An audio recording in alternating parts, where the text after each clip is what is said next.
Direction le Luberon maintenant, entre Avignon et Aix-en-Provence. La petite commune de Gargas accueille jusqu'au 13 janvier une exposition unique au monde. Elle se tient dans les ateliers de la lustrerie Mathieu, celle qui a restauré les luminaires de la Galerie des Glaces de Versailles, pas moins.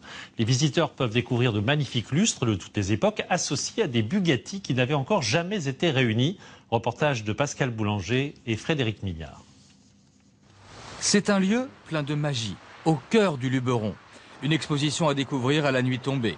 Pour la première fois, des lustres de collection sont associés aux Bugatti les plus rares. Pour moi, les Bugatti sont intemporelles. Elles sont parfaites et elles sont restées parfaites. Elles n'ont pas pris une ride et nos luminaires modernes se marient excessivement bien avec. Chaque lustre est un objet d'art, capable de dialoguer avec d'autres objets rares. Les luminaires sont restaurés ou réédités méticuleusement dans les ateliers de la lustrerie Mathieu. Ça, c'est à moi, on garde précieusement, et les autres, ça part à Chantilly. Le château de Chantilly, bien sûr.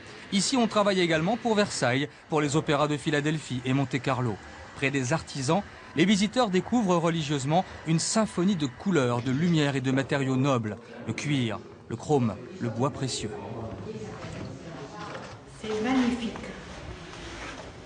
Ça remet tout en valeur. Ça fait ressortir le cachet de la voiture. Les trois pièces maîtresses n'ont jamais été réunies en un même lieu. Ce sont trois sculptures de métal, trois carrosseries différentes de la célèbre Type 57S. En verre, la Talente, conçue en 1937. Son dessin est étrange, l'habitacle est luxueux. En gris, c'est le Roadster, présenté au Salon de Paris 1936. Pas de portière, un intérieur spartiate et des galbes sensuelles.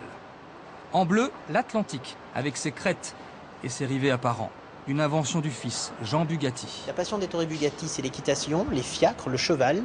Et il fait des autos qu'il appelle des pur sang, avec juste les muscles et la peau et les muscles, donc la carrosserie et le moteur.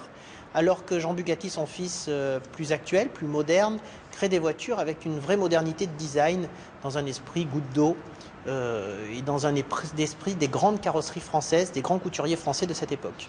L'exposition fait traverser 4 siècles de luminaires jusqu'à aujourd'hui. Nous parlons d'un art vivant, comme l'automobile. Ces voitures fabriquées entre 1910 et 1939 roulent toujours. Elles ont été aimablement prêtées par des propriétaires qui aiment simplement partager leur passion.